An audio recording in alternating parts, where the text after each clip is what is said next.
And welcome back दोस्तों, स्वागत है आप सभी का एक बार फिर से आपके अपने YouTube channel GK search engine पर।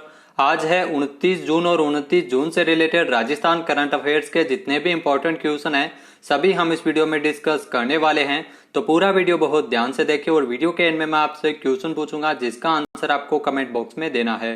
कल के वीडियो में मैंने आपसे क्वेश्चन पूछा था जो था हाल ही में 24 जून को राजस्थान के किस शहर का 780वां स्थापना दिवस मनाया गया था। तो 24 जून को राजस्थान के बूंदी शहर का 780वां स्थापना दिवस मनाया गया था। ए ऑप्शन इसका बिल्कुल सही था। जिन दोस्तों ने ए ऑप्शन कमेंट बॉक्स में सही जवाब दिया उनको हार्दिक शुभकामनाएं।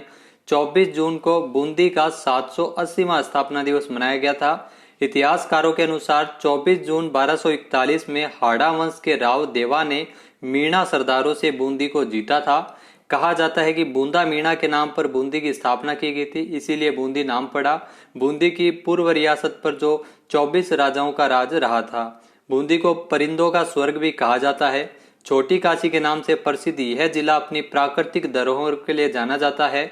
महाकवि सूर्यमल मिश्रण और वीर कुंभा की धरती छोटी काशी के नाम से विख्यात इसे बावड़ियों की ऐतिहासिक नगरी को सिटी ऑफ वेल्स भी कहा जाता है। वर्तमान में बूंदी के जिला कलेक्टर है आशीष गुप्ता। चलिए स्टार्ट करते हैं आज के करंट अफेयर्स। पहला क्वेश्चन है, राजस्थान में शिक्षा के क्षेत्र में किए गए नवाचारों और उत्कृष्ट प्रबंधन के लिए किसे world education leader of the year award से सम्मानित किया गया है। तो world education leader of the year award से सम्मानित किया गया है गोविंद सिंह डोटासरा को। बी ऑप्शन इसका बिल्कुल सही है। गोविंद सिंह डोटासरा जो राजस्थान के शिक्षा मंत्री है, इनको world education leader of the year award से नवाजा गया है। आइए जानते हैं इंपॉर्टेंट फैक्ट्स।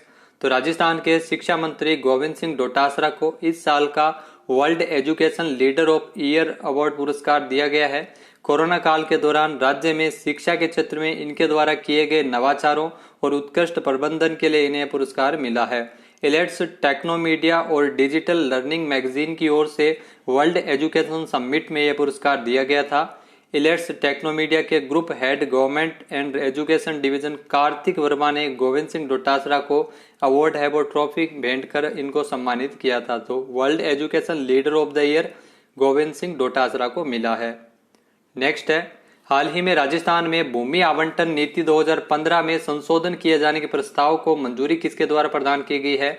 तो राजस्थान में भूमि आवंटन नीति 2015 में संशोधन किए जाने के प्रस्ताव को मंजूरी दी गई है सीएम अशोक गहलोत द्वारा। ए ऑप्शन इसका बिल्कुल सही है। आइए जानते हैं इंपॉर्टेंट फैक्ट्स।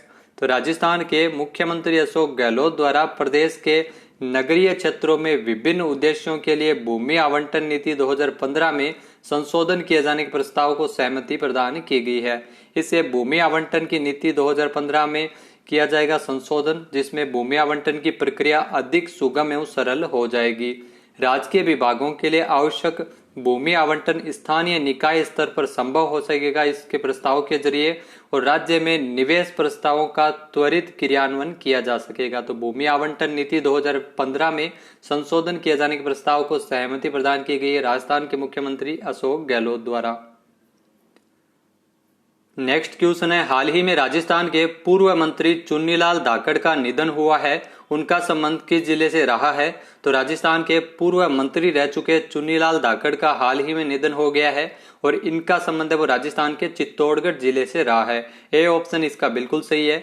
यही है चुन्नीलाल धाकड़ और इनका हाल ही में निधन हुआ है। आइए जानते हैं इंपॉर्टेंट फैक्ट्स। तो राजस्थान में भारतीय जनता पार्टी के वरिष्ठ नेता एवं पूर्व मंत्री रह चुके चुन्नीलाल धाकड़ का 28 जून को पोस्ट कोविड के कारण निधन हो गया है। पहले ये कोरोना संक्रमित थे। इनका 83 वर्ष की आयु में 28 जून को निधन हुआ है।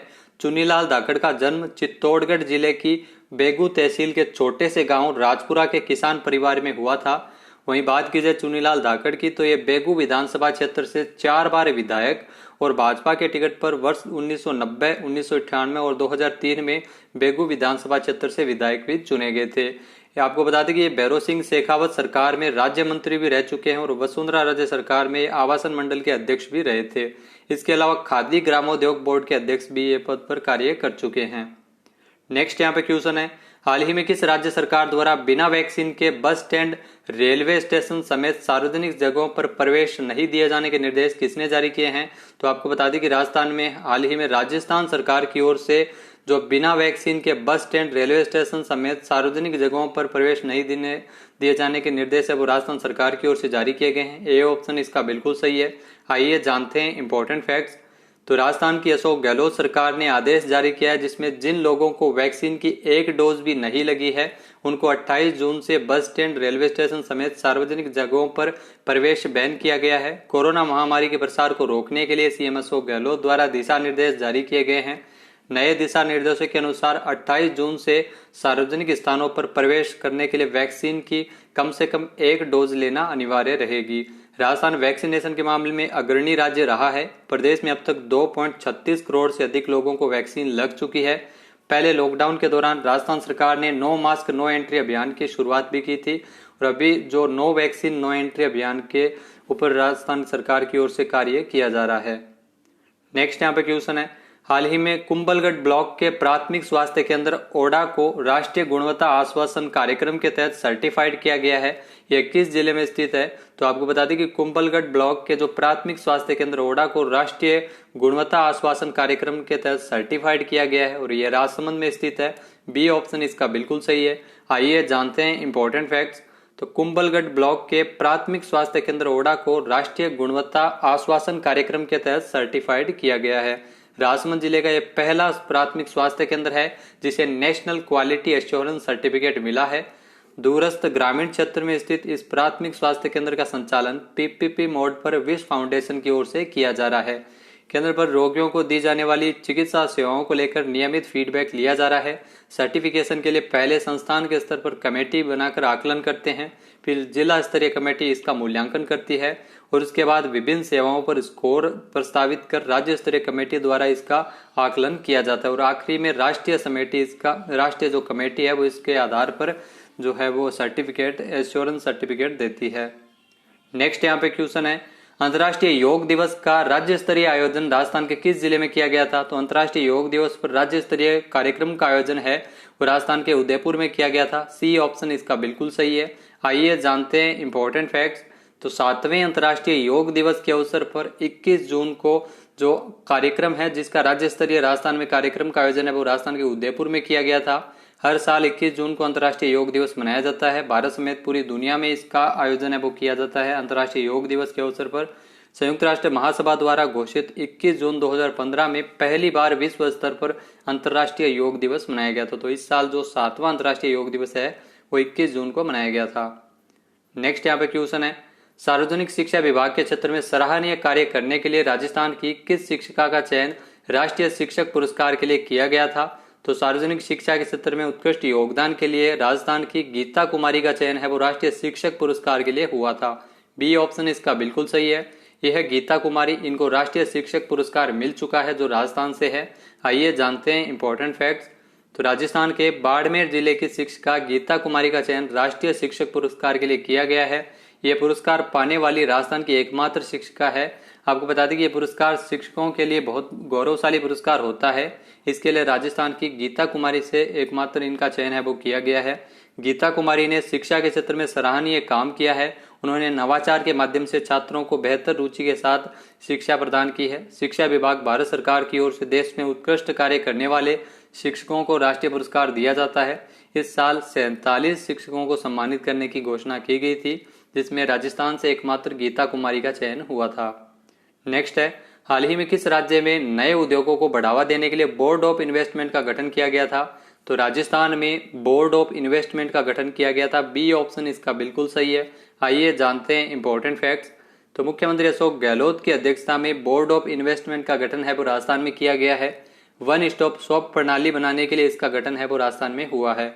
राजस्थान में नए उद्योगों को बढ़ावा देने के लिए सिंगल विंडो के बजाय वन स्टॉप शॉप प्रणाली विकसित की गई है जिसमें उद्योगों को सभी प्रकार की अनुमति एक ही जगह से देने के लिए 2011 में सिंगल विंडो एक्ट शुरू किया था। अब वन स्टॉप शॉप प्रणाली है वो राजस्थान में इसको लागू किया गया है। नेक्स्ट है, हाल ही में टोक्यो ओलंपिक के लिए क्वालिफाई करने वाले पहले भारतीय तैराक कौन बन गए हैं? तो टोक्यो ओलंपिक के लिए क्वालिफाई करने वाले पहले भारतीय तैराक बने हैं साजन प्रकाश। बी ऑप्शन इसका बिल्कुल सही है। यह है साजन प्रकाश और इन्होंने टोक्यो ओलंपिक के लिए क्वालिफाई किया है। आइए जानते हैं इंपॉर्टेंट फैक्ट्स। तो साजन प्रकाश है वो आगामी टोक्यो ओलंपिक के लिए क्वालिफाई करने वाले पहले भारतीय तैराक बन गए हैं। साजन प्रकाश ने रोम में सेटे कोली ट्रॉफी में पुरुषों की 200 मीटर बटरफ्लाई में 1 मिनट 56.38 सेकंड के समय में ये उपलब्धि हासिल की है। Qualification cut off 1 minute 56.48 second रहा था। टोक्यो ओलंपिक का आयोजन है वो 23 जुलाई से शुरू होगा और यह आपको बता दें कि जो खेल है वो 8 अगस्त 2021 तक चलेगा।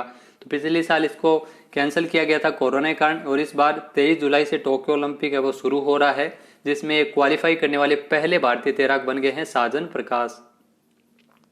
नेक्स्ट है centre for science and environment द्वारा जारी ईज ऑफ लिविंग इंडेक्स 2020 में किस शहर को भारत के सबसे रहने योग्य सर्वश्रेष्ठ शहर के रूप में नामित किया गया है? तो भारत में रहने योग्य सर्वश्रेष्ठ शहर के रूप में बेंगलुरु को नामित किया गया है। सी ऑप्शन इसका बिल्कुल सही है।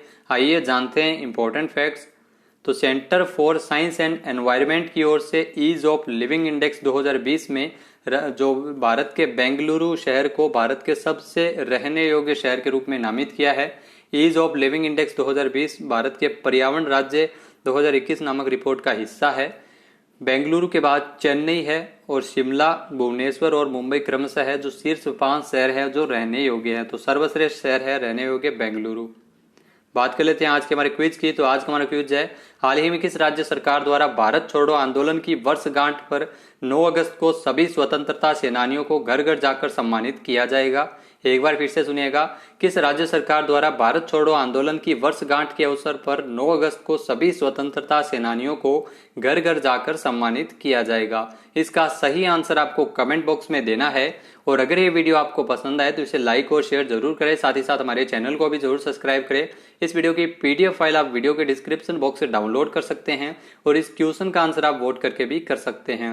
साथ ही साथ आप हमारे टेलीग्राम ग्रुप को ज्वाइन कर सकते हैं जहां पर आपको डेली रिवीजन क्विज उपलब्ध होता है और अलग अलग सब्जेक्ट के आपको क्विज है वो वहां पे मिल जाती है।